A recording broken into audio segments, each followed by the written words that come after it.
She helped a blind girl cross the street when everyone else walked by. Just a small act of kindness, nothing more. What she didn't know, the girl's father was one of the most powerful mafia boss in the city, and he'd been watching for someone exactly like her. Clara's sneakers were falling apart. She noticed it again as she speed-walked down Fifth Avenue, the sole of her right shoe flapping with each step. 2 more weeks, she promised herself. 2 more weeks, and I'll have enough saved up. The afternoon sun beat down on Manhattan's crowded streets. Suits and tourists brushed past her, everyone moving like they were late for something important. Clara checked her phone. 3:47 p.m. Her shift at Mel's Diner started at 4, and she was still 12 blocks away. "Excuse me, sorry." She dodged a man with a briefcase who didn't even look up from his phone. That's when she saw the girl.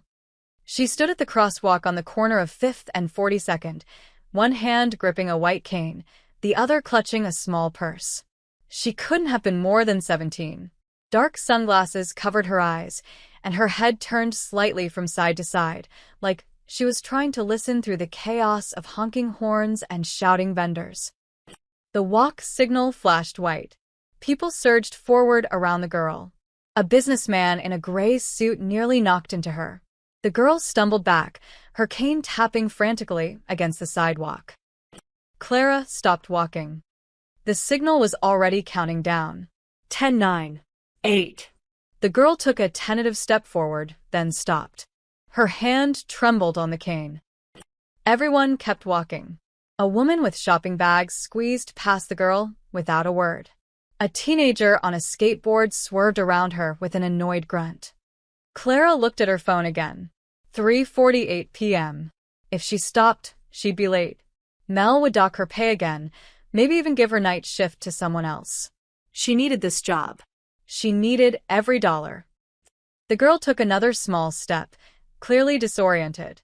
A taxi honked loudly, making her flinch. "Oh, for God's sake," Clara muttered. She shoved her phone in her pocket and walked straight to the girl. The light was already red, cars beginning to inch forward. "Hey there," Clara said gently, touching the girl's elbow. "I'm Clara. Mind if I walk across with you?" The girl's head turned toward her voice. For a moment, she seemed startled. Then her shoulders relaxed slightly. Yes. Please." I got turned around, and everyone's moving so fast. "Tell me about it," Clara smiled, though the girl couldn't see it. "Okay, we're going to wait for the next light. It'll change in about 30 seconds. "Thank you." The girl's voice was soft but refined, with perfect diction that made Clara think of private schools and music lessons. They stood together as cars rushed past. Clara noticed the girl's clothes, an expensive-looking navy dress, leather shoes that probably cost more than Clara's monthly rent, a designer purse. But there was something fragile about her, too, the way she held herself like she was always bracing for impact. "I'm Sophia," the girl said suddenly. "Nice to meet you, Sophia. You from around here?" "Upper East Side. I usually have someone with me, but I wanted to try walking alone today." Sophia's jaw tightened. Clearly, that was a mistake. "Hey, no. That took guts." The light changed, and Clara gently guided Sophia's arm. "Okay, we're walking now. Nice and steady. There's nothing in front of us." They moved together across the street. Clara kept her pace slow, narrating quietly. "About halfway now. Doing great. Okay. Curb coming up in 3 steps. 1, 2, 3, and we're up." On the other side, Sophia's face broke into a genuine smile. It transformed her completely. Suddenly, she looked like any other teenager, relieved and a little proud of herself. "That wasn't so bad," Sophia said. "You did all the hard part. I just kept you from getting hit by a taxi." Clara glanced at her phone. 3:52 p.m. "Damn it. Listen, are you okay from here? I'm really late for work." Yes, go. "I can call my driver." Sophia pulled out a phone. "Thank you, Clara." "Really? Most people just..." She trailed off. "Most people are idiots," Clara said firmly. "Take care of yourself, Sophia." She started to walk away, but Sophia called out. "Clara?" "Yeah." You have a kind voice. Sophia's smile returned, warmer this time. I hope you don't get in trouble for being late. Something about that made Clara's throat tight. When was the last time a stranger hoped she'd be okay? Don't worry about me, kid. I'm tougher than I look. Clara waved, a pointless gesture to a blind girl, and took off running down the street, her broken shoe flapping the whole way. She didn't see the black SUV that screeched around the corner 30 seconds later. She didn't see the 4 men in dark suits who erupted from it, surrounding Sophia with military precision. She didn't see the tall, dangerous-looking man with silver-streaked hair who crouched in front of Sophia, checking her over with hands that trembled slightly. And she definitely didn't hear him ask, in a voice cold enough to freeze blood, "Who is that woman?" Clara just kept running, already thinking about her shift, her bills, her broken shoe. Just another day in her small, struggling life. She had no idea that helping a girl cross the street had just put her on the radar of the most dangerous man in New York. Clara made it 3 blocks before she heard the screech of tires behind her. She didn't think much of it. This was New York, after all. Angry drivers were as common as pigeons. She just kept running, wheezing slightly, her lungs burning. 2 more blocks and she'd be at the diner. Maybe Mel would notice if she snuck in through the back. Stop right there. The voice was sharp, commanding. Military. Clara's legs froze before her brain could process why. She turned around slowly. 2 massive black SUVs had mounted the sidewalk behind her, doors flung open. 4 men in dark suits were striding toward her with frightening speed. They weren't running, they didn't need to. They moved like predators who knew their prey couldn't escape. Hands where we can see them, the lead man barked. He was built like a tank, with a scar running down his left cheek and eyes that had seen things Clara didn't want to imagine. What? Clara's hands shot up automatically. Her phone clattered to the sidewalk. I didn't do anything. People on the street scattered. A mother grabbed her child and ducked into a store. A hot dog vendor abandoned his cart. Everyone seemed to recognize danger when they saw it. The men surrounded her in a semicircle. Clara's heart hammered against her ribs. Up close, she could see the bulges under their jackets. Guns. These men had guns. What did you want with the girl? Scarface demanded. The girl? Sophia? Nothing. She needed help crossing the street, so You touched her. This came from a second man, younger, with cold blue eyes. You put your hands on her. To help her. She's blind. She was stuck at the crosswalk, and everyone was just ignoring her. Search her, Scarface ordered. Wait, no. Clara stumbled backward, but there was nowhere to go. Rough hands patted down her sides, her pockets. Someone grabbed her worn purse and dumped its contents on the ground. Chapstick, loose change, a crumpled $5 bill, her dead father's watch. The sad evidence of her life scattered across the dirty sidewalk. She's clean, Blue Eyes reported. No weapons, no wire. Please, Clara's voice cracked. I was just helping her. I'm nobody. I'm a waitress. I work at Mel's diner. You can call them, they'll tell you. Shut up, Scarface pulled out his phone, turning slightly away. Sir, we have her. The woman who approached Sophia. No, sir, she claimed she was helping. Yes, sir. Clara's whole body shook. She wanted to run, but her legs wouldn't work. What had she done? Who was Sophia? Why did helping a blind teenager cross the street result in armed men hunting her down? Another SUV pulled up. This one was even bigger, sleeker. The back door opened, and Clara's stomach dropped. A man stepped out. Tall, maybe 50, with silver streaking through dark hair. He wore an expensive charcoal suit that probably cost more than everything Clara owned. But it wasn't his clothes that made her knees weak, it was his eyes. Cold. Calculating. The eyes of a man who made problems disappear. Sophia emerged from the SUV behind him, guided by a woman in a black pantsuit. Papa, stop. Sophia's voice rang out clear and firm. She didn't do anything wrong. Papa. This was her father. The man's eyes locked onto Clara. She felt pinned, like an insect under glass.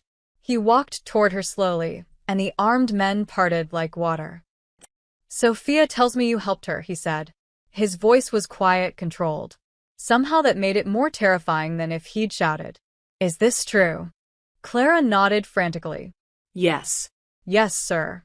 She was stuck at the crosswalk, and I helped her across. That's all. I swear that's all. She was kind, Papa. Sophia had pulled free from the woman and was walking toward them, her cane tapping confidently. She talked to me like a person, not like I'm made of glass. She asked my name. The man studied Clara for a long moment. Then he looked at his daughter, and something shifted in his face. Not softness exactly, but something close to it. You're certain? He asked Sophia.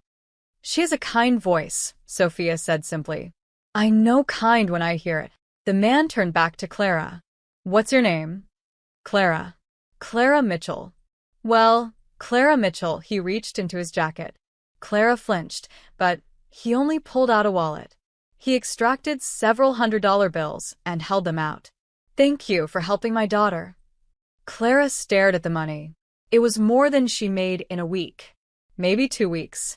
But something about the way he held it, like it was a test, made her shake her head. I don't want money. I was just helping. His eyebrows rose slightly. You don't want money? No, sir. Anyone would have done the same thing. No, he said quietly. They wouldn't have, as you saw. He pocketed the money and gave a slight nod.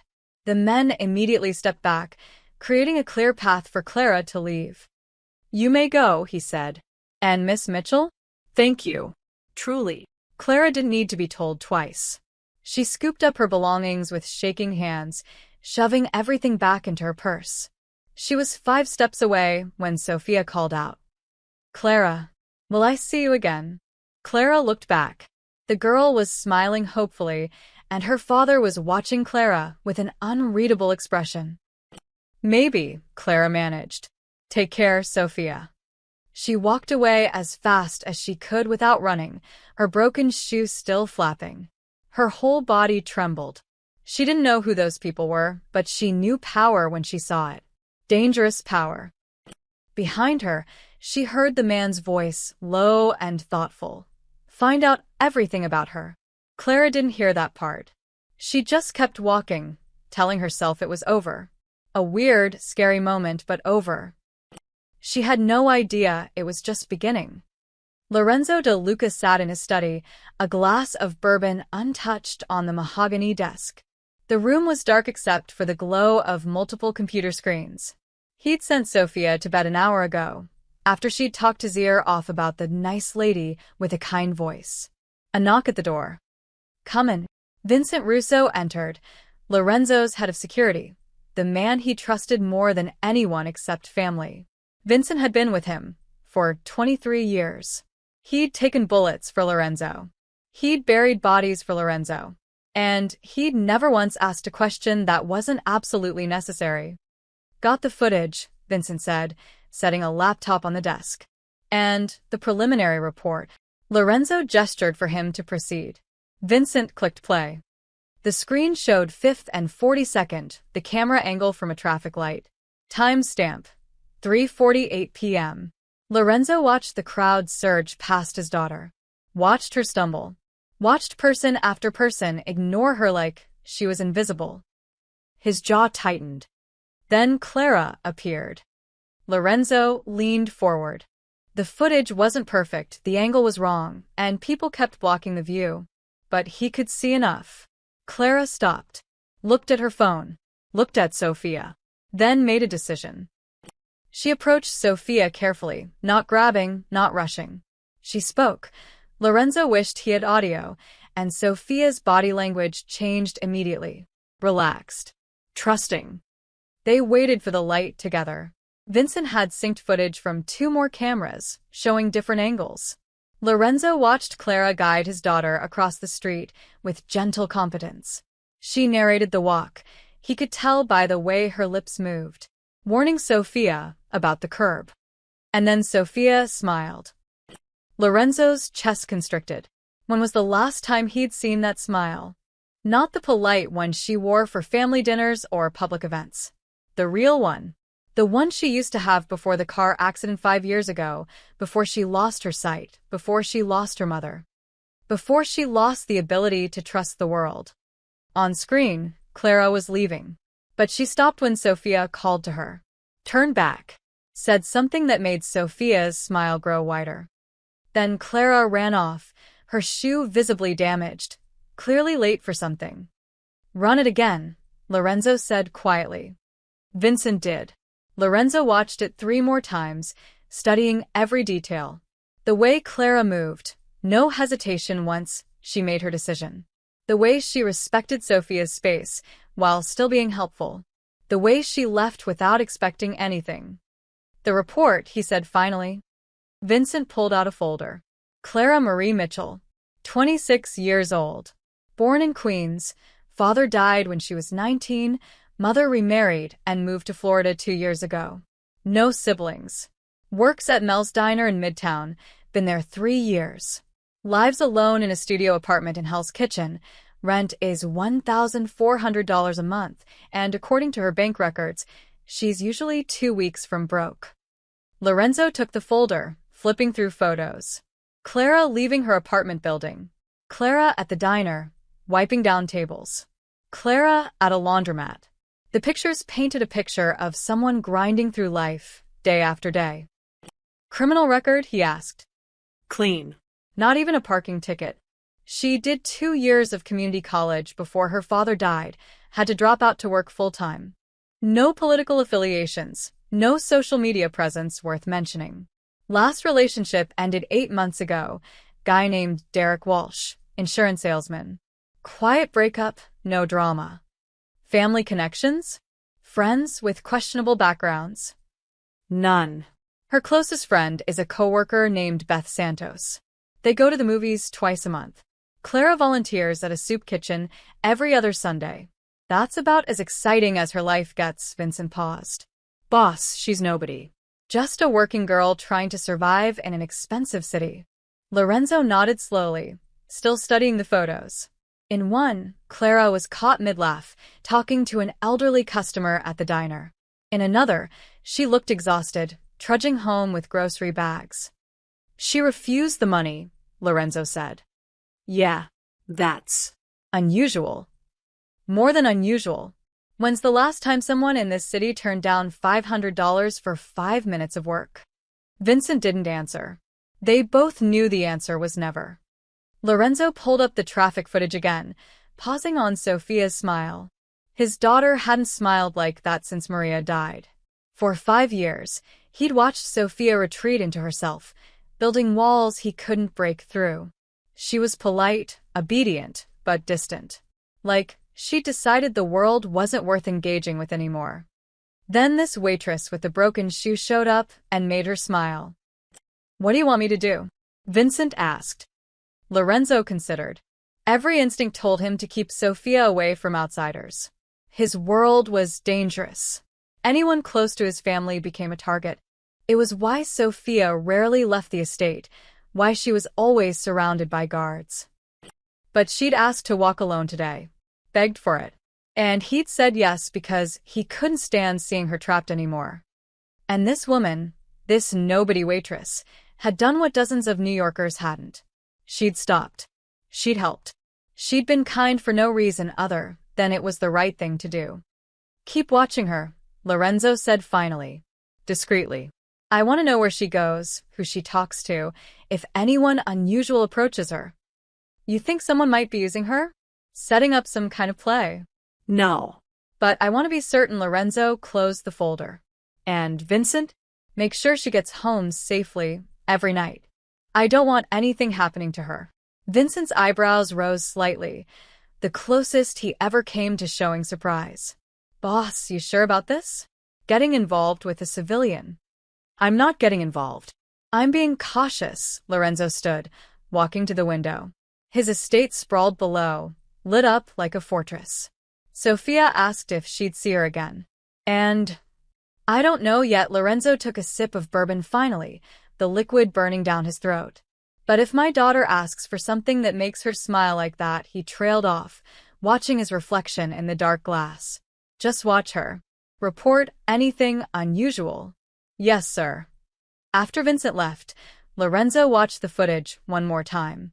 Froze it on Clara's face as she turned back to Sophia. There was something there, genuine warmth, real concern. No agenda. No angle. In Lorenzo's world, that was the rarest thing of all. He picked up his phone and texted Sophia goodnight, something he did every evening. This time, she responded immediately. The lady today was really nice, Papa. I hope I see her again. Lorenzo stared at the message for a long time before responding. We'll see, sweetheart. Sleep well. He didn't tell her he'd already made sure they would. Clara couldn't shake the feeling that someone was watching her. It started the next morning when she left her apartment building. A black sedan was parked across the street, engine idling. She'd never seen it there before. When she walked to the subway, it didn't follow, but the feeling remained, like eyes on her back. You're being paranoid, she told herself. Yesterday was weird, but it's over. She ran her Saturday errands on autopilot. Laundromat, grocery store, picking up her repaired watch from the jeweler. The jeweler had given her a discount after she'd helped his wife translate something into Spanish last month. That was her life, small kindnesses creating small mercies. By noon, she needed coffee. The cafe on Amsterdam Avenue was busy, filled with the weekend crowd of freelancers and families. Clara stood in line, mentally calculating if she could afford a latte or if she should stick to regular coffee. Regular coffee won. It always did. She was reaching for her wallet when a deep voice behind her said, I'll get that. Clara turned. Her breath caught. It was him, Sophia's father. Except he wasn't in a suit today, just dark jeans and a black sweater that probably cost more than her monthly rent. He looked different in daylight, less intimidating somehow, though his eyes still had that calculating sharpness. Mister, I don't know your last name, Clara stammered. Lorenzo, he gave a slight smile. And you're Clara. Black coffee. How did you? She stopped. Of course he knew. Men like him knew everything. You don't have to buy my coffee. Consider it a delayed thank you. Since you wouldn't take the money yesterday, he ordered 2 coffees, adding a pastry that Clara had been eyeing but wouldn't let herself buy. The almond croissant is excellent here. The barista took his card, black, heavy, the kind that had no spending limit. Clara felt suddenly aware of her faded jeans and the coffee stain on her jacket. Are you following me? She asked quietly. Lorenzo's smile widened slightly. I was in the neighborhood. The Upper East Side is 15 blocks from here. So it is. He handed her the coffee and pastry. Walk with me? It wasn't really a question. Clara glanced at the door, considering her options. She could refuse, run, hide. But something told her that wouldn't work. Men like Lorenzo didn't take no for an answer. Besides, curiosity was winning over fear. They walked in silence for half a block before Lorenzo spoke. Sophia talked about you all night. She rarely talks about anything. She's a sweet kid. She's lonely. The words came out flat, factual. Her mother died 5 years ago. Same accident that took her sight. Since then, she's retreated from the world. Yesterday was the first time she'd asked to walk alone. I almost said no. Clara sipped her coffee, unsure what to say. I'm sorry. I can't imagine. She has everything money can buy, tutors, therapists, anything she needs. But she doesn't have friends. People either treat her like she's broken or they want something from me. He glanced at Clara. You were the first person in years to treat her like a normal teenager. She is normal. She just can't see. Lorenzo stopped walking. See? That. Right there, he studied Clara with those intense eyes. No pity. No agenda. Just honesty. Clara shifted uncomfortably. Look, I'm glad I could help, but I don't know what you want from me. Nothing. Lorenzo started walking again. I want nothing from you, Clara. I'm simply curious. They walked in silence for another minute before Lorenzo excused himself, disappearing into a black car that had somehow appeared at the curb. Clara stood there, holding her coffee and croissant, more confused than ever. Curious about what? She decided to eat lunch at Central Park, needing fresh air to clear her head. The park was crowded with joggers and tourists. Clara found a bench near the fountain, unwrapping a sandwich she'd packed that morning. Clara? She looked up, and her jaw dropped. Sophia stood 10 feet away, her white cane extended, a huge smile on her face. Behind her, 3 bodyguards in casual clothes tried and failed to look inconspicuous. Sophia? What are you doing here? I heard your voice. Sophia navigated toward her with surprising confidence. I knew it was you. May I sit? Of course, Clara scooted over, shooting a glance at the bodyguards. They kept their distance but watched every movement. Sophia sat gracefully, tilting her face toward the sun. I love this park. The sounds, the smells. Everything's alive here. Do you come often? Not as often as I'd like. Papa worries. Sophia's fingers traced the top of her cane. But I convinced him I needed fresh air today. And maybe I was hoping I'd run into you. Clara smiled. Pretty big coincidence. Is it? Sophia grinned mischievously. New York's not that big. They talked for 20 minutes, about music, about Sophia's piano lessons, about Clara's favorite movies. Sophia was sharp and funny, with a dry wit that caught Clara off guard. She didn't talk about her father or money or the obvious security surrounding her. She was just a teenage girl, starved for normal conversation. Clara found herself relaxing, genuinely enjoying the company. She didn't notice Lorenzo watching from behind a tree 50 yards away. He'd followed Clara to the park, curious about how she spent her free time. When Sophia appeared, and he knew exactly why she was there, had approved it himself, he'd expected awkwardness. Maybe Clara would be uncomfortable or try to use the connection for something. Instead, he watched them laugh together. Watched Clara share her sandwich without hesitation. Watched Sophia animate in a way he rarely saw, her hands gesturing excitedly as she talked. Vincent appeared beside him silently. The girl's clever. She asked if she could accidentally run into Clara at the park. I think she's playing matchmaker. Matchmaker? Lorenzo frowned. Not that kind. She wants a friend, boss. And she figured if it looked natural, you couldn't say no. Lorenzo watched Clara adjust Sophia's hair, which had fallen in her face from the wind. A simple gesture, casual and caring. Sophia beamed. She's dangerous, Lorenzo said quietly. The waitress? She's harmless. No, Lorenzo's eyes never left the bench. She's dangerous because Sophia's already attached. And when Sophia cares about something, he didn't finish. They both knew. When Sophia cared, she cared completely. And in their world, attachment was a liability. But watching his daughter smile like that. Let them talk, Lorenzo said finally. But don't let Clara out of our sight. If anyone else notices this connection, I'll handle it. Lorenzo nodded, watching a few minutes more before slipping away unnoticed. Clara left the park 40 minutes later, her head spinning. 2 encounters in one day couldn't be coincidence. But what did it mean? She didn't have answers. She only knew that Sophia's laugh had been the best sound she'd heard in months. And somewhere in the city, Lorenzo De Luca was thinking the exact same thing.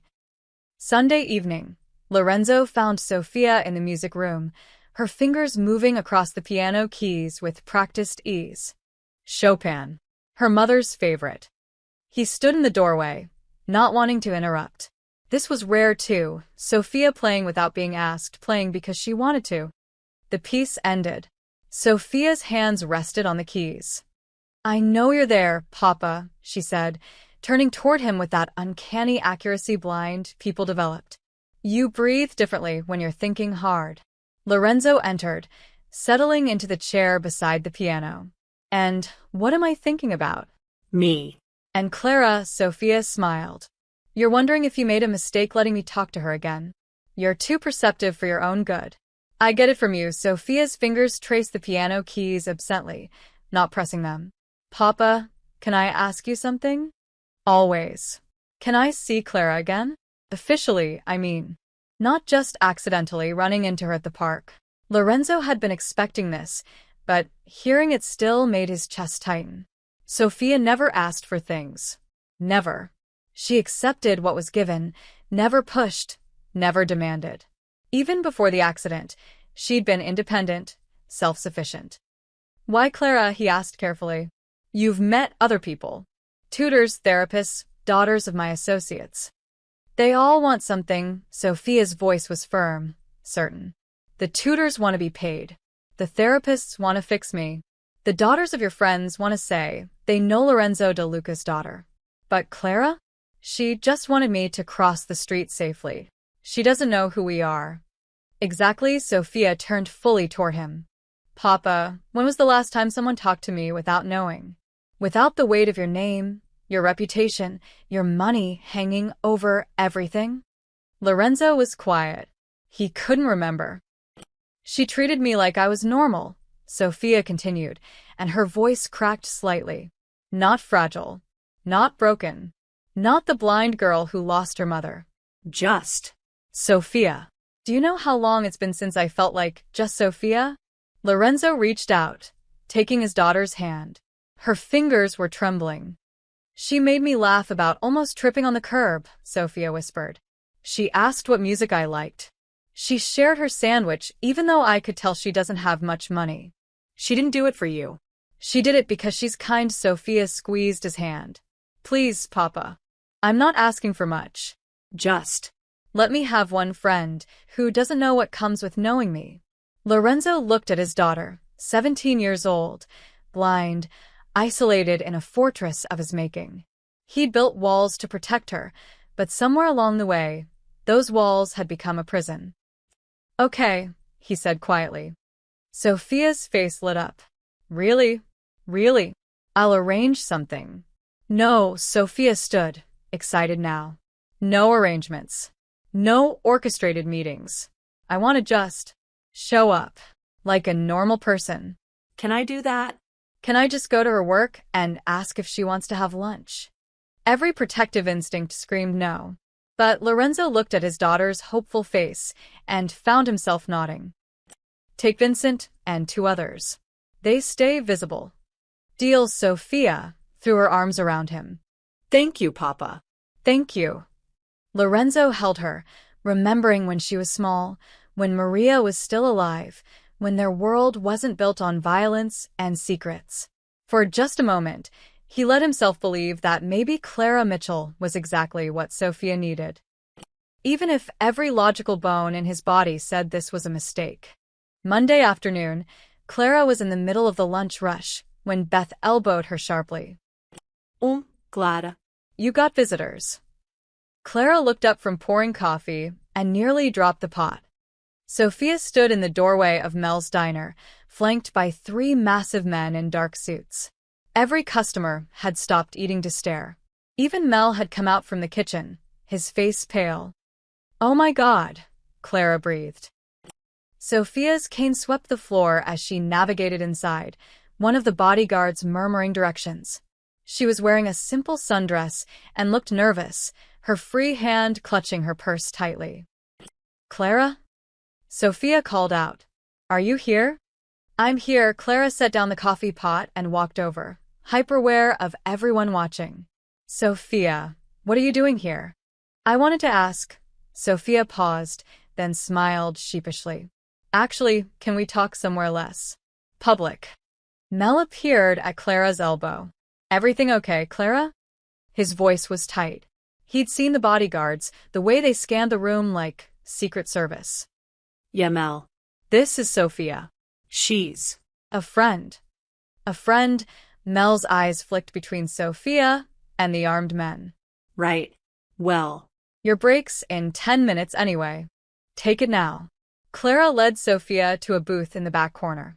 The bodyguards took up position nearby, close enough to respond to threats, far enough to give the illusion of privacy. Sorry, Sophia whispered once they sat. I didn't mean to cause a scene. I wanted to see you. And I thought maybe we could have lunch together? If you're not too busy? Clara's mind raced. This was insane. This girl, This clearly wealthy, clearly protected girl had just walked into a dive diner in Midtown to ask her to lunch. Sophia, who is your father? Clara asked quietly. Really? Sophia bit her lip. Does it matter?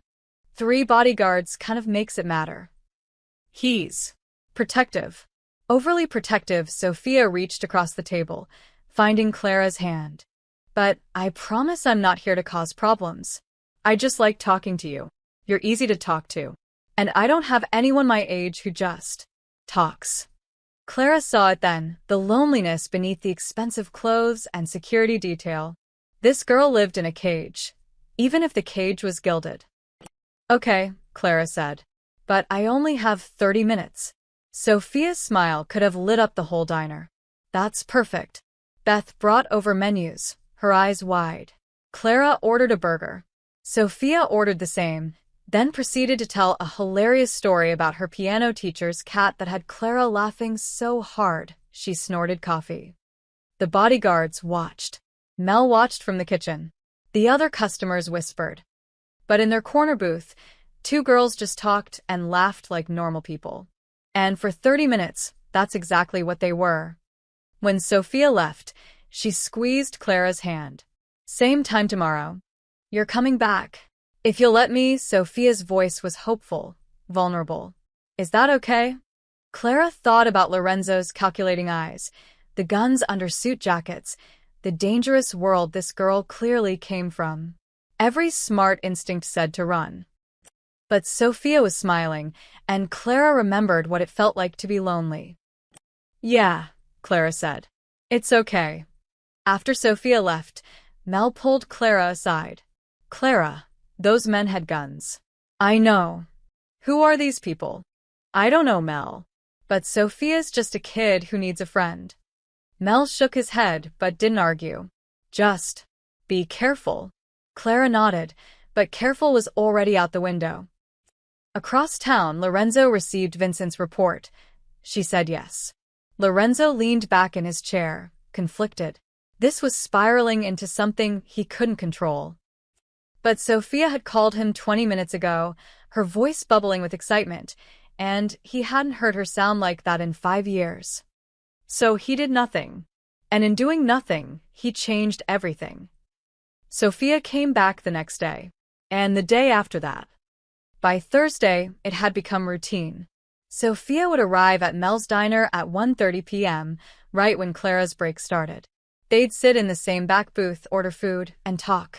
About everything and nothing. Music, books, movies Sophia listened to with audio description, Clara's dreams of going back to school someday, Sophia's frustration with being coddled.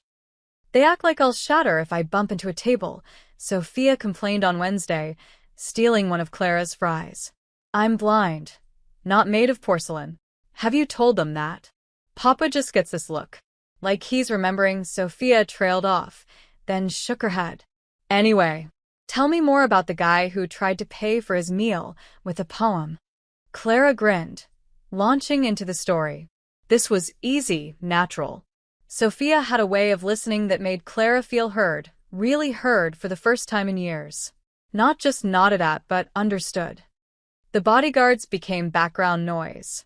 Vincent, Clara had learned his name, always stood closest, his scarred face impassive. But she'd caught him almost smiling once when Sophia had made a particularly sarcastic comment about her piano teacher. On Thursday afternoon, after Sophia left, Beth cornered Clara by the coffee station. Okay, spill. Who is she? Just a girl who needs a friend. A girl with armed guards and a driver who picks her up in a car that costs more than this building. Beth raised her eyebrows. Clara, I love that you see the good in people, but this is weird. Rich people don't slum it in diners unless they want something. Sophia's not like that. How do you know?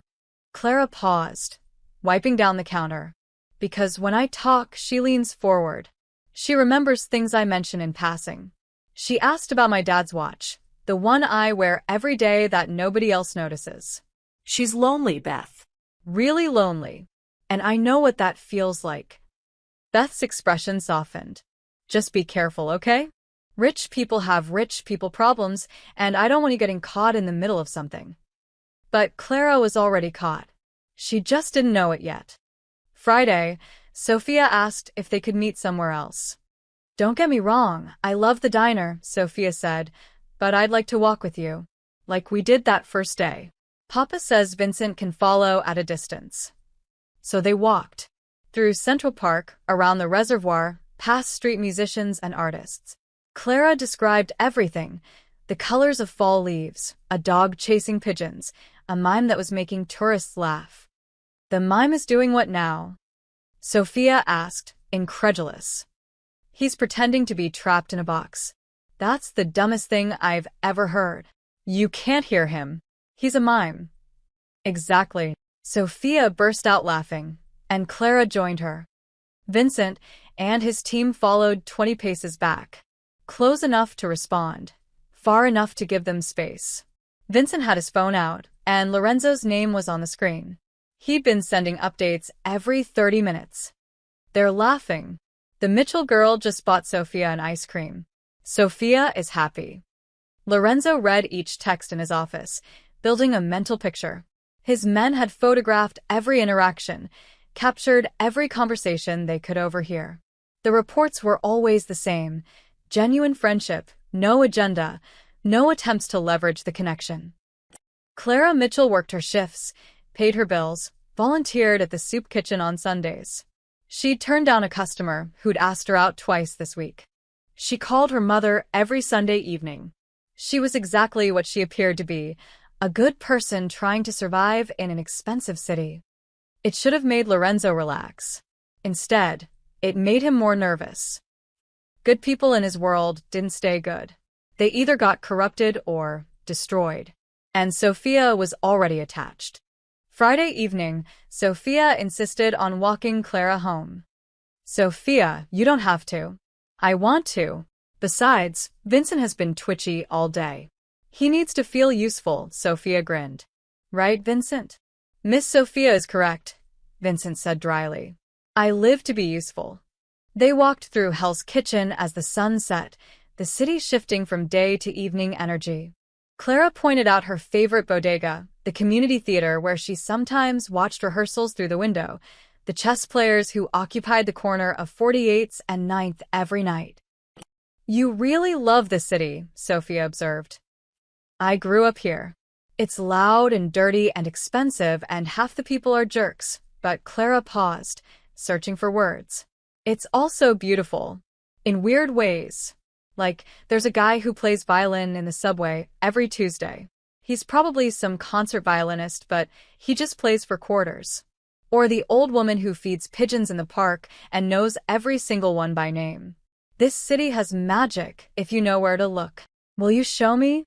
Sophia asked quietly. "The magic parts." Clara looked at her. This girl with designer clothes and armed guards who somehow felt like a real friend. "Yeah, "I can do that." When they reached Clara's building, Sophia hugged her goodbye. It surprised Clara. Sophia rarely initiated physical contact. but the hug was tight, genuine." "Thank you," Sophia whispered. "For these past few days. I haven't felt this normal in, I can't remember how long." "Same," Clara admitted. And it was true. Sophia had become the bright spot in her routine. Someone to look forward to seeing. Vincent stepped forward as Sophia released her. "Miss Mitchell, Mr. DeLuca would like you to know that he appreciates your friendship with his daughter." "Oh, tell him." "Tell him Sophia is easy to be friends with." Vincent's scarred face softened almost imperceptibly. "I will." Clara watched them drive away, then climbed 4 flights to her tiny studio. Her phone buzzed. A text from an unknown number. "This is Sophia. Vincent helped me save your number. Same time tomorrow? I want to hear about the soup kitchen." Clara smiled, typing back. "Tomorrow. But you're buying the coffee this time." "Deal." Across town, Lorenzo read Vincent's final report of the day. Then he pulled up the photos. Sophia laughing, Sophia animated, Sophia looking happier than she had in years. He made a decision then, one that would alter everything. He would let this continue. Let Sophia have her friend, her normal moments, her slice of ordinary life. What could possibly go wrong? Lorenzo De Luca had built an empire on reading situations, on anticipating threats, on staying 3 steps ahead. But he didn't see the surveillance photos being taken from a rooftop across from Mel's diner. Didn't notice the rival family's lieutenant studying pictures of Sophia and Clara, heads together, laughing. Didn't realize that by allowing Sophia this one piece of normalcy, he just painted a target on Clara's back. Marco Valeni studied the photographs spread across his desk, his jaw tight with interest. 8 photos, taken over 5 days, all showing the same thing. Lorenzo De Luca's daughter with an unknown woman. Who is she? Marco asked, not looking up. His lieutenant, Eddie Moss, leaned forward. Name's Clara Mitchell. 26, waitress, nobody special. Lives in Hell's Kitchen, works at some dive diner in Midtown. Nobody special, Marco repeated slowly. Yet Lorenzo's daughter meets with her every single day. In public. With minimal security. 3 guards, Eddie confirmed. Vincent Russo is always present, but they keep their distance. The women walk together, eat together, talk for hours. Marco picked up a photo. Sophia and Clara at the park, Clara's hand on Sophia's arm, both of them laughing. Another showed them at the diner, Sophia reaching across the table to touch Clara's hand. A third captured them walking down a busy street, Clara clearly describing something, Sophia's face animated. The Valeni family had been at war with the De Lucas for 3 generations. A Cold War, mostly strategic moves, territory disputes, the occasional disappeared soldier. Lorenzo was too powerful to attack directly, too smart to give them an opening. But this was interesting. How long has this been going on? Marco asked. Started 8 days ago. De Luca's daughter was stuck at a crosswalk. The Mitchell woman helped her. Since then, they've been meeting regularly. And what does Mitchell get out of it? Eddie shrugged. Nothing we can see. De Luca offered her money the first day. She refused it. Her bank account hasn't changed. No new clothes, no new apartment, nothing. She's still living paycheck to paycheck. Marco frowned. People didn't refuse Lorenzo De Luca's money. People didn't get close to his daughter without a reason. There had to be an angle. Maybe she's sleeping with him, Tony Greco suggested from the corner. Tony was Marco's enforcer, all muscle and no subtlety. Then why spend time with the daughter? Eddie countered. That makes no sense. Maybe she's leverage he's keeping close, another voice offered. Insurance against someone. Marco continued studying the photos. There was something about the body language, the ease between them, the genuine smiles. It didn't look transactional. It looked real. Which made it even more valuable. Send these to Chicago, Marco said finally.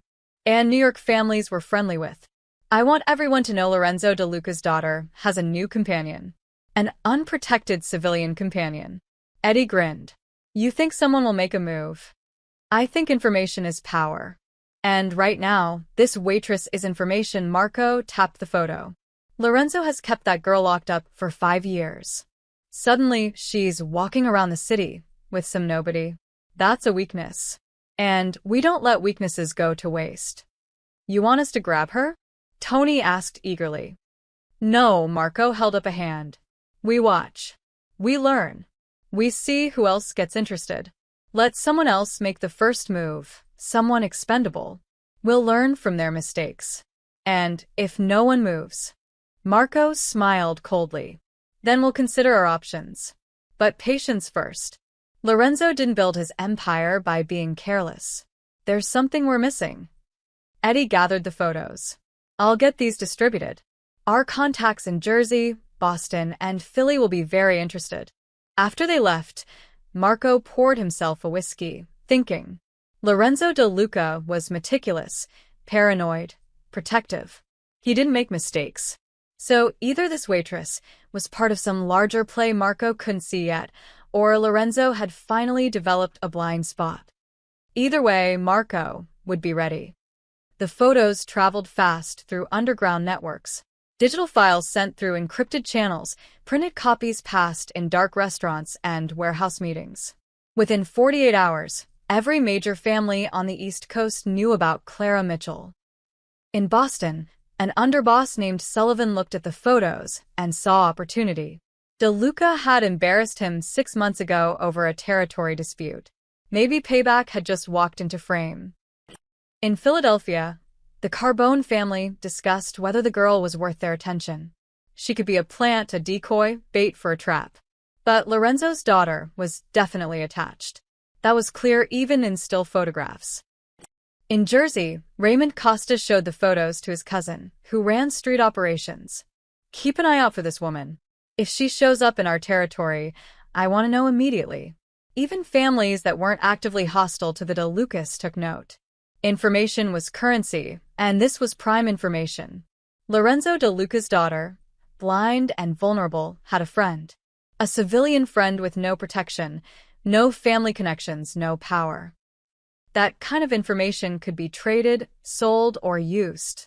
Clara had no idea. On Saturday morning, she walked to the laundromat like always. Waved to Mr. Chun at the bodega. Bought a coffee from the cart on the corner. Went about her small, ordinary life. She didn't notice the man in the blue jacket who photographed her from across the street. Didn't see the car that followed her 3 blocks before turning away. Didn't know that her face was now in the files of a dozen crime families. She just folded her laundry, humming along to the radio, thinking about how Sophia had made her promise to describe the autumn leaves in Central Park today. Her phone buzzed. "Sophia, ready for a walk? Vincent says it's beautiful outside." Clara smiled, typing back, "Meet you at the usual spot in an hour." She finished her laundry, completely unaware that in the city around her, dangerous men were making dangerous plans. And at the center of those plans was a waitress who'd simply helped a blind girl cross the street. Vincent's team had noticed the surveillance, they always did. The men were professionals, but surveillance was constant in their world. People always watched the DeLucas. Vincent had tripled the detail around Sophia without telling her, added 2 more cars to follow at a distance. He'd also started having someone watch Clara's apartment, just in case. But he didn't tell Clara. Lorenzo had been explicit. Don't scare her off. Sophia was happy for the first time in years. They'd handle the threats quietly, invisibly. That decision, to keep Clara in the dark, was a mistake. Because what Clara didn't know could hurt her. And it was about to. Marco Valeni was patient, but not everyone was. And somewhere in the city, someone less careful was already making their move. The clock was ticking. Clara just couldn't hear it yet. Clara was making dinner, ramen with an egg, her specialty, when someone knocked on her door. Not the buzzer downstairs. Her actual apartment door. She froze, wooden spoon in hand. Nobody came to her door unannounced. Delivery guys always buzzed from downstairs. Beth texted first. Her landlord only appeared when the rent was late, and she'd paid on time this month. 3 more knocks. Firm, deliberate. Clara turned off the stove and approached the door slowly. She looked through the peephole, and her stomach dropped. 2 men in dark suits stood in her hallway. Not the friendly maintenance guy. Not neighbors. These were the kind of men who'd surrounded her on that first day. Professional. Armed. Dangerous. "Miss Mitchell," one of them called through the door. "We're not here to hurt you. Mr. DeLuca requests your presence." Clara's hand trembled on the doorknob. "It's 10 p.m. "Yes, ma'am. He apologizes for the late hour, but this can't wait." "What if I say no?" A pause. Mr. DeLuca would be disappointed, but the choice is yours. The way he said disappointed made it clear it wasn't really a choice at all. Clara opened the door, keeping the chain lock on. Up close, the men looked even more intimidating. "Am I in trouble?" "No, ma'am." "Mr. DeLuca simply needs to speak with you. It's important." "About Sophia?" "He'll explain everything. We have a car downstairs." Clara looked at her tiny apartment, the half-cooked ramen, her comfortable clothes, her safe little bubble. Then she thought about Sophia's laugh, the way she'd hugged Clara goodbye yesterday, the text messages they'd exchanged all week. Let me change, she said quietly. 5 minutes later, she was in the back of a black SUV, sandwiched between the suited men. They drove in silence through the city, heading north. Out of Manhattan, through the Bronx, into Westchester County. The houses got bigger. The streets got quieter. The SUV turned onto a private road lined with tall, iron gates. Lorenzo's estate. Clara had imagined it would be nice, but this was something else. The mansion sprawled across perfectly manicured grounds, lit up like a palace. Guards patrolled the perimeter. Security cameras tracked their approach. The SUV stopped at the main entrance. One of the suited men opened her door. This way, please. Inside, the house was all marble floors and expensive art. Clara felt distinctly out of place in her jeans and cardigan. A woman in a black pantsuit, the same one who'd been with Sophia that first day, guided her through hallways that seemed to go on forever. They stopped at a heavy wooden door. The woman knocked once, then opened it. Miss Mitchell, sir. Lorenzo sat behind a massive desk in what appeared to be his study. He looked different than he had at the coffee shop, more formal, more intimidating. This was Lorenzo De Luca in his element, surrounded by power and control. Thank you, Marie. That will be all. The door closed, leaving Clara alone with him. Please, sit. Lorenzo gestured to a chair across from his desk. Clara sat stiffly, her hands clasped in her lap. Did something happen to Sophia? Sophia is fine. She's asleep upstairs. Lorenzo's expression softened slightly. Actually, that's why you're here. I wanted to thank you properly. And warn you. Warn me. Lorenzo pulled out a tablet, tapping the screen. He turned it toward Clara. Photos filled the display, her walking to work, doing laundry, sitting in the park with Sophia. Dozens of photos from different angles, different days. These were taken by people who are not my employees, Lorenzo said quietly. My enemies.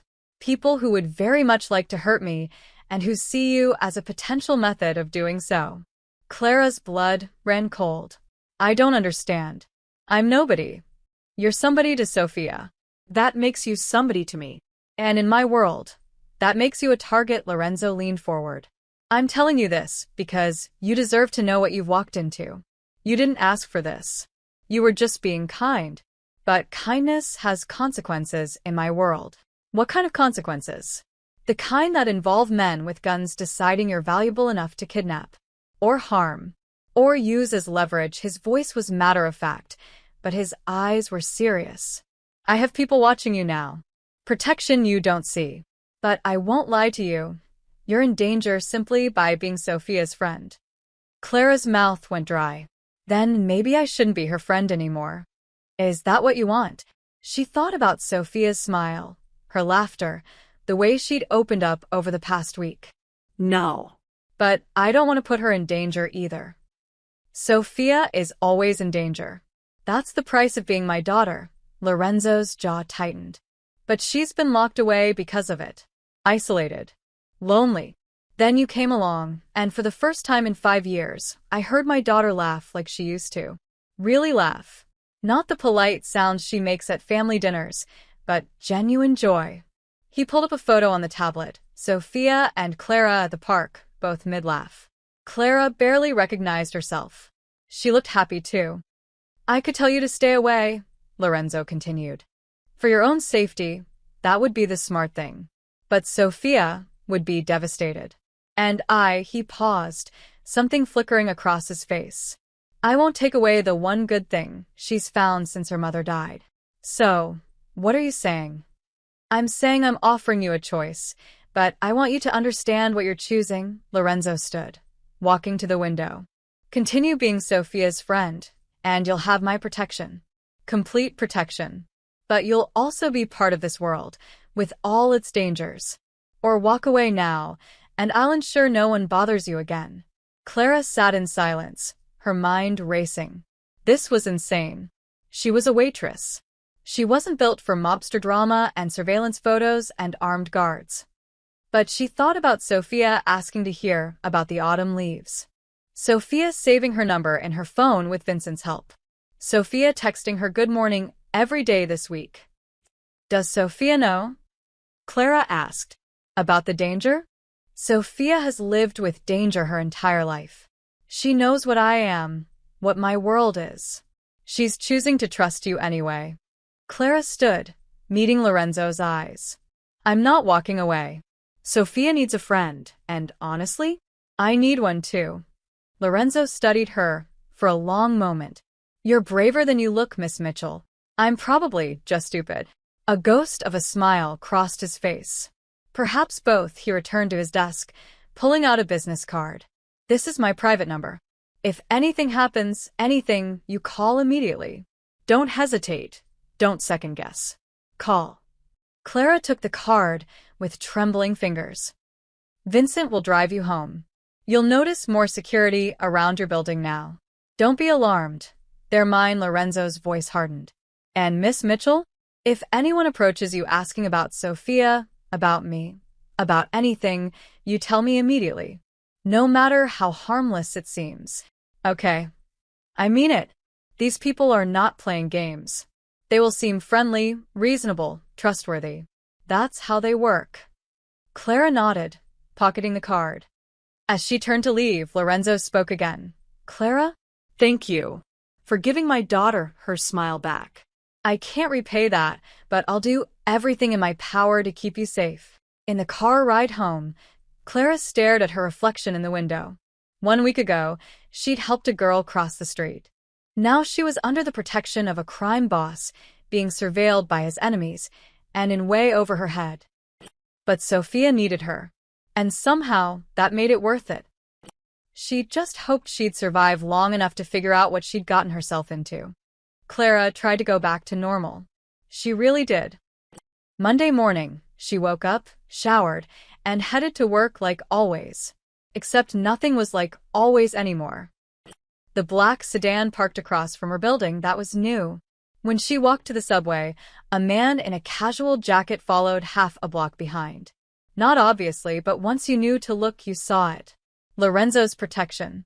It should have made her feel safe. Instead, it made her feel like a target. At the diner, things were worse. Mel pulled her aside before she could even put on her apron. His face was pale, his hands shaking slightly as he poured himself coffee. Clara, we need to talk. What's wrong? There were men here yesterday. After your shift, Mel wouldn't meet her eyes. Big guys. Suits. They sat in a booth for 3 hours, didn't order anything except coffee, and asked Beth questions about you. Clara's stomach nodded. What kind of questions? When you work, who you talk to, if you have a boyfriend, where you live. Mel finally looked at her. Clara, what's going on? Are you in trouble with the mob or something? The word hung in the air between them. Mob. So Mel had figured it out, or at least guessed. It's complicated, Clara said quietly. Complicated? Clara, I've run this diner for 23 years. I know what dangerous looks like, and those men were dangerous. He set down his coffee cup with a trembling hand. I've got a family, grandkids. I can't have mob trouble in my restaurant. Mel, I'm not trying to cause problems. I know you're not. You're a good kid. But that doesn't change the fact that scary men are watching my diner because of you. He rubbed his face tiredly. I'm not firing you. Yet. But Clara, you need to sort this out. Fast. The morning shift was torture. Clara felt everyone watching her. Beth kept shooting her worried looks. The regular customers whispered. Even Mr. Patterson, the elderly man who came in every day for scrambled eggs, asked if she was mixed up in something bad. No, Mr. Patterson.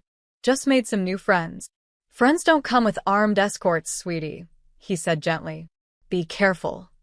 By noon, Clara's nerves were frayed. Then Sophia walked in. The diner went silent. Sophia entered with Vincent and 2 other guards, her cane sweeping confidently. She was smiling, completely unaware of the tension she'd just created. Or maybe she was aware and just didn't care. Clara, Sophia called out cheerfully. Are you ready for lunch? Every eye in the diner turned to Clara. She could practically feel the questions, the judgment, the fear. Beth stood frozen by the coffee station.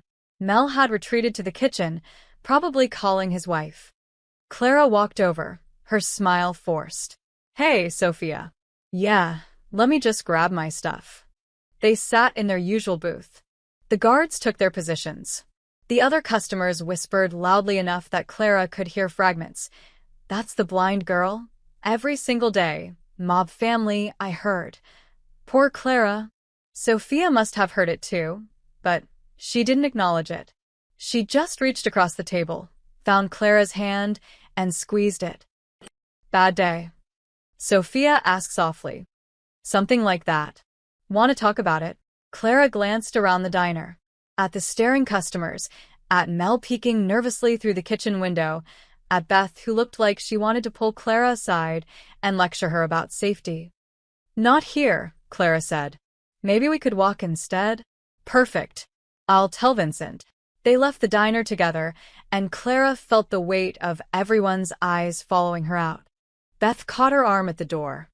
Clara, be careful, she whispered urgently. I don't know what's going on, but those men who came yesterday? They weren't the nice kind of scary. They were the people disappear kind of scary.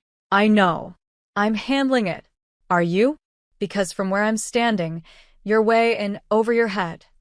Clara didn't have an answer for that because Beth was right. Outside, they walked toward the park. Vincent kept his usual distance, but Clara noticed more guards than usual. 2 cars followed slowly. A man on a bicycle seemed to be circling their route. Your dad told you, Clara said. It wasn't a question. Sophia nodded. About the photos. The surveillance.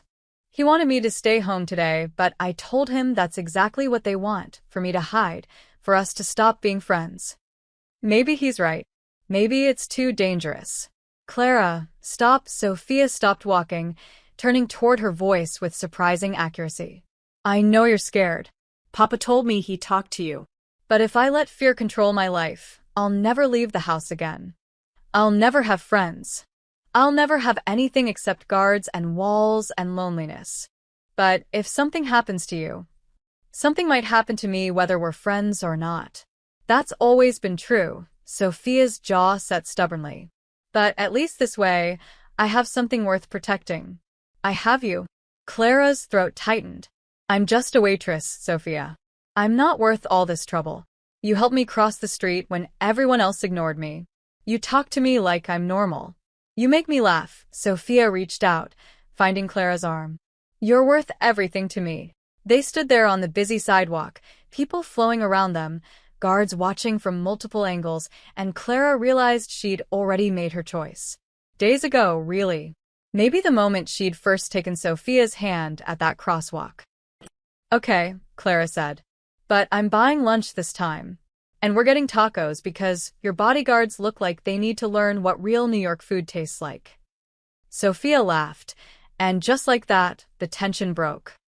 They spent the afternoon eating tacos in the park, Clara describing the street performers and dogs and the way the sunlight filtered through the trees.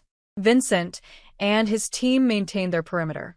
Clara tried not to think about the surveillance photos, the whispers at work, the scared look on Mel's face. For a few hours, they were just 2 friends enjoying an autumn day. But when Clara got home that evening, she found something taped to her apartment door. A photograph of her and Sophia at the park. Today. On the back, written in black marker. Pretty girl. Easy target.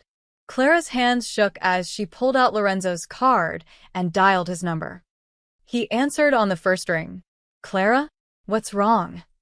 Someone left a photo on my door. With a message. A pause. Then Lorenzo's voice, cold and lethal. Stay inside. Lock your door. Vincent is 2 minutes away.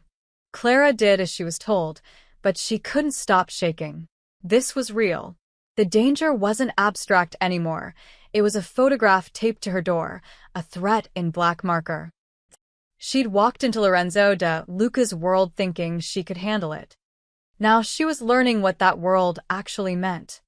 And somewhere in the city, people with bad intentions were deciding she was worth their attention. The clock was still ticking, but now Clara could hear it loud and clear. The next afternoon, Sophia insisted on going to Union Square. There was a farmer's market she wanted to experience, the sounds, the smells, the energy of people. Papa's going to say no, Clara warned over the phone. Papa already said yes. Reluctantly. But Vincent's bringing half an army, so it'll be fine. Clara wasn't so sure, especially after last night's photo. But Lorenzo had called her this morning, his voice calm and reassuring. They'd identified the source, low-level thugs working for the Boston crew, trying to make a name for themselves. His people had addressed the situation. Clara didn't ask what that meant. Extra security today, Lorenzo had said. Vincent plus 6 others. 2 advanced scouts. You'll be perfectly safe. So Clara met Sophia at Union Square at 2 p.m., trying to ignore the small army of guards positioned throughout the plaza. The market was crowded, tourists, locals, vendors calling out their wares. Perfect cover for threats, Clara thought, then pushed the paranoia away. She was here for Sophia, not to jump at shadows. Describe everything, Sophia demanded, her arm linked through Clara's. Clara obliged. Okay, there's a flower stand to our left, sunflowers, roses, something purple, I don't know the name of. Guy selling them looks like a hipster farmer. Beard, flannel, the works.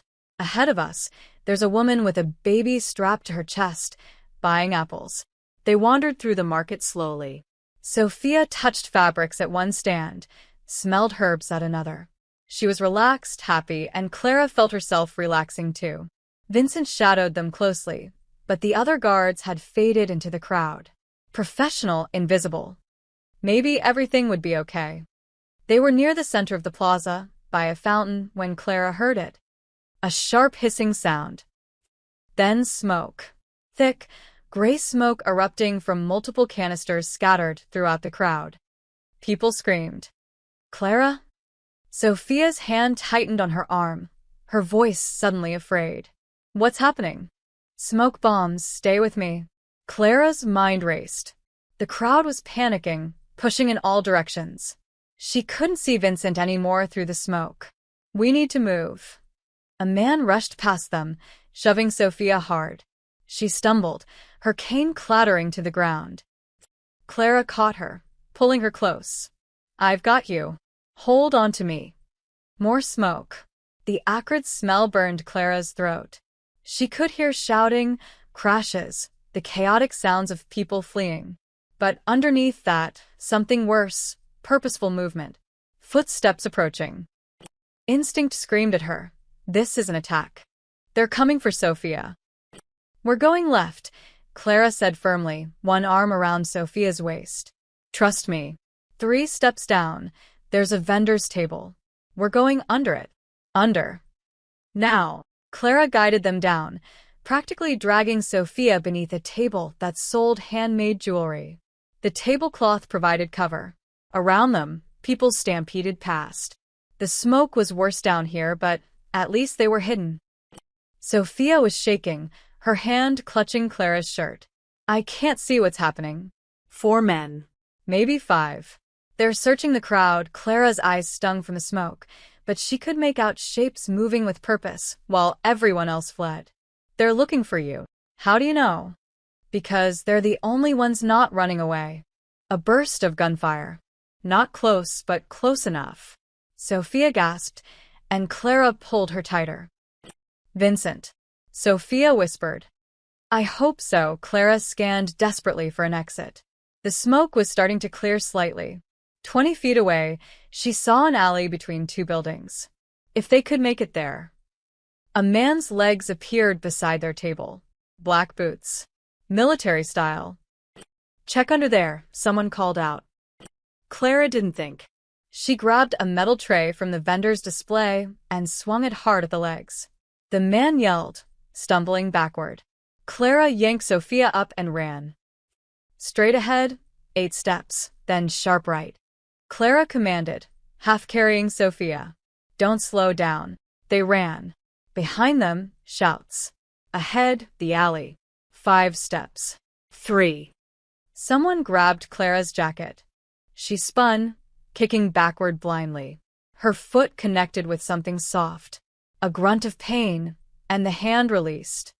They made it to the alley. Clara pressed Sophia against the wall, positioning herself in front. "Stay behind me, Clara. Just stay behind me." Two men appeared at the alley entrance. They had guns drawn, moving with military precision. Clara looked around frantically. Dumpster, fire escape, nothing useful. Vincent appeared behind the men like a ghost. One smooth motion, and the first man was down. The second turned, but Vincent was faster. 2 shots, barely audible with suppressors. Both men collapsed. More guards flooded the plaza. Clara heard shouting, the sounds of a fight being won. Through the smoke, she saw men in dark suits moving with lethal efficiency. Lorenzo's people. Vincent ran to them, his scarred face tight with controlled fury. "Are you hurt?" "We're okay," Clara managed. Her voice was shaking. Everything was shaking. "Miss Sophia?" Vincent's voice gentled. "I'm fine. Clara kept me safe." Sophia's arms were wrapped around Clara's waist. "She protected me." Vincent spoke into his radio. "Target secure. I repeat, target secure. Miss Sophia is safe." Within minutes, the plaza was locked down. Police sirens wailed in the distance. Vincent ushered them to an SUV that had somehow materialized at the alley entrance. During the drive to Lorenzo's estate, Sophia didn't let go of Clara's hand. Lorenzo was waiting in the driveway when they arrived. Clara had never seen him move so fast. He pulled Sophia into his arms, checking her over with hands that actually trembled. "I'm okay, Papa. I promise. Clara got us out." Lorenzo looked at Clara over Sophia's head. Their eyes met, and Clara saw something there she hadn't seen before. Respect. And gratitude. Deep, profound gratitude. "Tell me," he said quietly. So Clara did. Haltingly, still shaking, she described the smoke bombs, the searching men, hiding under the table, running to the alley. Sophia filled in parts, describing how Clara had guided her, protected her, fought for her. "She hit someone with a tray," Sophia said, a slightly hysterical laugh escaping. "I heard the clang." "You hit an armed man with a serving tray," Lorenzo repeated slowly. "I didn't really think about it," Clara admitted. "I just knew they couldn't have her." Lorenzo studied Clara for a long moment. Then he stepped forward and did something completely unexpected. He hugged her. Brief, almost awkward, but genuine.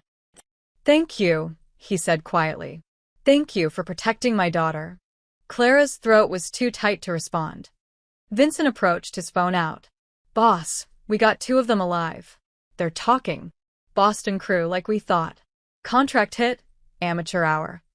"I want every single person involved," Lorenzo said, his voice dropping to something cold and deadly. "Everyone who knew, everyone who planned, everyone who funded. All of them. Already working on it." Lorenzo turned back to Clara and Sophia. His expression softened slightly. "Come inside. Both of you. We need to talk." As they walked into the mansion, Sophia squeezed Clara's hand and whispered, "You saved my life." "You would have done the same," Clara whispered back. "Maybe. But you actually did it." And in that moment, Clara realized something. She wasn't just Sophia's friend anymore. She was family. Lorenzo's embrace had confirmed it. Vincent's respect had sealed it. She'd crossed a line today, from civilian to protector, from outsider to insider. There was no going back now. Night had fallen by the time Sophia finally went to bed, exhausted from the day's trauma. Clara had stayed, at Lorenzo's insistence.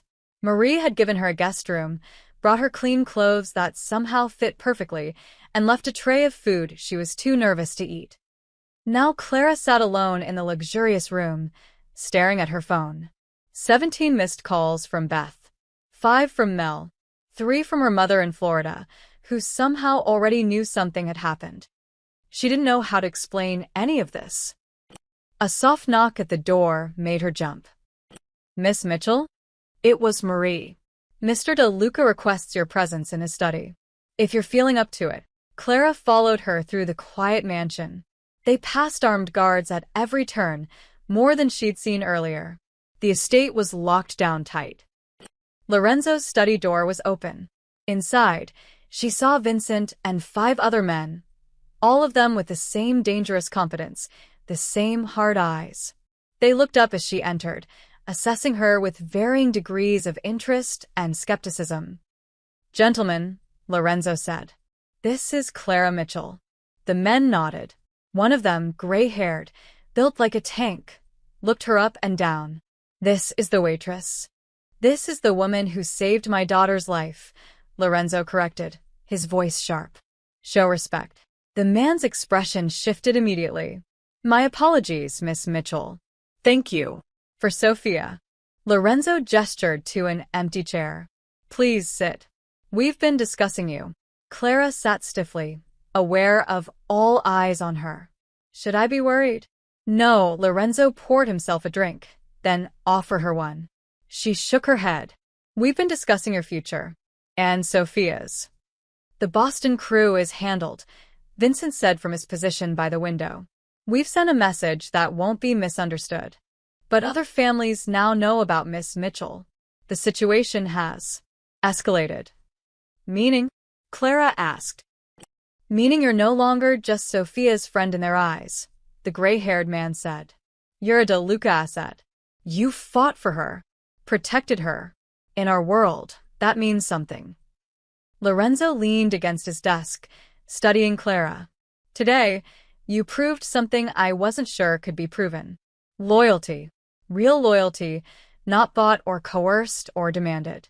You acted on instinct to save Sophia, putting yourself in danger without hesitation. Anyone would have." "No," Lorenzo's voice was firm. "Most people would have frozen, or run, or tried to bargain.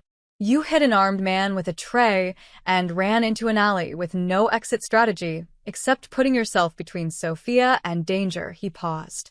"That's not anyone, that's exceptional." Clara didn't know what to say. "We have a problem," Vincent said. "Miss Mitchell goes home, goes back to her normal life. She's exposed. We can provide security, but she's vulnerable. And families will keep testing, keep probing, looking for weakness." "So, what are you saying?" Clara asked, though part of her already knew. Lorenzo set down his glass. "I'm saying I want to offer you a position. Official. Not as an employee, not as someone on the payroll. As Sophia's companion. Her protector. Someone who lives here, under my protection, with full access to my resources." The room went quiet. "You want me to move in?" Clara said slowly. "To quit my job, leave my apartment, and just live here?" "Yes." "With a salary that would make your current wages look like pocket change. Private quarters. Security. Education, if you want to go back to school, we'll pay for it. Healthcare. Anything you need." Lorenzo's expression was serious. "But more than that, you'd be family. Under my protection. Under my name."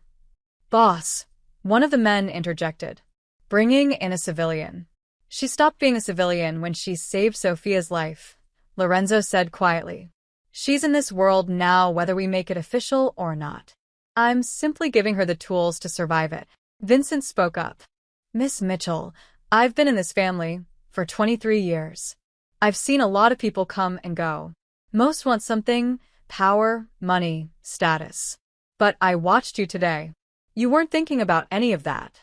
You were thinking about keeping Sophia safe." He paused. "That's rare. Mr. DeLuca is offering you something rare in return." Clara looked around the room, at these dangerous men who'd accepted her without question because she'd protected one of their own. At Lorenzo, who was offering her a life she'd never imagined. At the wealth and power and danger all wrapped together. "What about Sophia?" she asked. "Does she know about this?" "Not yet. I wanted to ask you first." Lorenzo moved closer. "But Clara, my daughter asked to see you again before she went to sleep. She asked if you were leaving. When I said I didn't know, she looked more scared than she did during the attack." Clara's chest tightened. "Sophia needs you," Lorenzo continued. "Not because you can protect her, I have men for that. But because you see her. The real her. Not the blind girl. Not the Mafia princess. Just Sophia. That's something money can't buy. And what do you need? Clara asked. Lorenzo smiled slightly. I need my daughter to smile again. I need her to have a reason to leave her room in the morning. I need her to feel safe with someone who isn't paid to die for her. He paused. You've given me all of that in less than 2 weeks. So I'm asking, will you stay? Clara thought about her tiny apartment, her struggling existence, Mel's diner and broken shoes and counting pennies. Then she thought about Sophia's laugh, her trust, the way she'd held Clara's hand in the car and whispered, "Thank you." If I say yes, Clara said slowly, I need honesty. About everything. About who you are, what you do, what I'm really getting into. No more shadows and half-truths. Agreed. And I won't be a prisoner. I can still have a life, see friends, make my own choices. With security, Vincent interjected. Non-negotiable. With security, Clara conceded. And I want to talk to Sophia first. Make sure this is what she wants to. Lorenzo nodded. Fair enough. Anything else? Clara took a breath. Yeah. If I do this, I'm all in. I'm not going to half commit and then run when things get scary again. But that means you have to trust me. Really trust me. Not just as Sophia's companion, but as someone who's part of this family. You hit a man with a tray to save my daughter, Lorenzo said, something like warmth in his voice. I'd say you've earned that trust. The gray-haired man chuckled. Kid's got spine. I like her. Lorenzo extended his hand. So, do we have a deal? Clara looked at his hand, the hand of a powerful, dangerous man offering her a different life. A better life. A more dangerous life. But a life with purpose, with meaning, with Sophia. She took his hand and shook it firmly. Deal. Lorenzo smiled, a real smile, not the calculated ones she'd seen before. Welcome to the family, Clara Mitchell. Vincent raised his glass. To Clara, Sophia's guardian angel. The other men echoed the toast, and Clara felt something shift. She wasn't an outsider anymore. She was one of them. Tomorrow, her old life would end. Tomorrow, everything would change. But tonight, she'd made a choice. And for the first time in years, it felt like the right one. Morning sunlight streamed through the guest room windows when Clara woke. For a moment, she forgot where she was. Then memory returned. The attack, Lorenzo's offer, her decision. She'd agreed to change her entire life. A soft knock at the door. Clara? Sophia's voice. Are you awake? Yeah, come in. Sophia entered, guided by her cane, but moving confidently through the unfamiliar room. She'd clearly memorized the layout already. Papa told me. About his offer. About what you said yes to. Clara sat up. I wanted to talk to you first, but he said, I know. He wanted your answer before getting my hopes up. Sophia sat on the edge of the bed, her face turned toward Clara's voice. Is it true? You're really staying? If you want me to. Want you to? Sophia's voice cracked. Clara, I've been awake since 5 a.m. afraid you'd leave. Afraid yesterday scared you away for good. Afraid I'd never hear your voice again. Clara took Sophia's hand. I'm not going anywhere. I promise. Sophia threw her arms around her, and Clara felt tears soaking into her shoulder. Happy tears, relieved tears. Thank you, Sophia whispered. Thank you for staying. Thank you for everything. They sat like that for a long moment before Sophia pulled back, wiping her eyes. Papa wants to know when you want to move your things. He's already sent people to pack your apartment. He what? He's efficient, Sophia grinned. Also, Marie wants your clothing sizes. Apparently you need appropriate attire for family dinners. Her words, not mine. Clara laughed, the absurdity of it all hitting her. Yesterday she'd been dodging rent payments. Today she had people packing her apartment and buying her designer clothes. This is insane, she said. Completely, Sophia squeezed her hand. But good insane, right? Yeah. Good insane. The next week was a whirlwind. Clara's apartment was packed, cleaned, and Hurley settled, with a generous payment to her landlord that made him weep with gratitude. Mel was stunned when she gave notice, but when she explained she was moving to take care of a friend full-time, he hugged her and wished her well. Beth made her promise to stay in touch and demanded monthly coffee dates. Her mother called, confused but supportive. "You're doing what now? Living with a family as a companion? Clara Marie, please tell me this is legal." "It's legal, Mom. I promise." The guest suite in the De Luco estate became hers, bigger than her entire old apartment, with a bedroom, sitting room, and bathroom that had heated floors. Her sparse belongings looked lost in all the space, but Marie promised they'd fix that with shopping trips. Vincent taught her the estate's security protocols, the panic buttons, the safe rooms. She learned the guards' names: Marcus, Tony, Pete, James. They treated her with respect now, nodding when she passed, checking in to make sure she was settling in okay. Lorenzo gave her a credit card. "For Sophia, for yourself, whatever you need," and access to the family's resources. Clara stared at the card for 10 minutes, unable to comprehend having no spending limit. But the best part was Sophia. They had breakfast together every morning, walked the estate grounds every afternoon. Clara described the gardens, the fountains, the way the sunset looked over the Westchester Hills. Sophia taught her piano pieces. Clara taught her how to make the perfect grilled cheese. They were sisters in everything but blood. 2 weeks after moving in, Lorenzo called them both into his study. "Sophia has a doctor's appointment downtown tomorrow," he said. "Standard checkup. Clara, you'll accompany her." "Of course. Vincent and a full security detail will be present." But Lorenzo looked at Clara seriously. "The world needs to see that Sophia has someone besides bodyguards. Someone who cares." Can you do that? Clara nodded. "Absolutely." The next afternoon, they drove into Manhattan. Clara's heart raced as they approached the familiar streets, her old neighborhood, her old life. It felt like years ago, not weeks. The car stopped at an intersection. 5th and 42nd. Clara's breath caught. The same crosswalk where everything had started. "What is it?" Sophia asked, sensing her tension. "This is where we met. The crosswalk." Sophia smiled. "Really? Papa didn't tell me he was bringing us here." "He probably planned it," Vincent said from the front seat, amusement in his voice. They got out of the car. The afternoon crowd surged around them, just like before. But this time, everything was different. Sophia stood at the crosswalk, her cane in one hand. But instead of looking lost and alone, she was smiling, confident. She extended her other arm toward Clara. "Walk with me?" Clara took her arm. The light changed. They crossed together, bodyguards flanking them discreetly. But the crowd seemed to part naturally, people instinctively moving aside.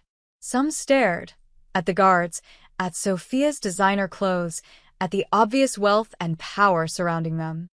But Clara didn't care. She just focused on Sophia, on the girl who'd become her family, on the life that had bloomed from one simple act of kindness. On the other side, Sophia squeezed her arm. "Thank you." "For what?" "For stopping that day. For seeing me when everyone else looked away." Sophia's voice was soft. "You changed my life, Clara. You changed mine too." They stood there as the city rushed past them, two girls who'd found each other in the chaos. Clara thought about her broken shoe, her desperate rush to work, the moment she decided to stop and help. One decision, one crosswalk, one act of kindness. It had rewritten her entire future, transformed her from a struggling waitress into someone with purpose, family, and belonging.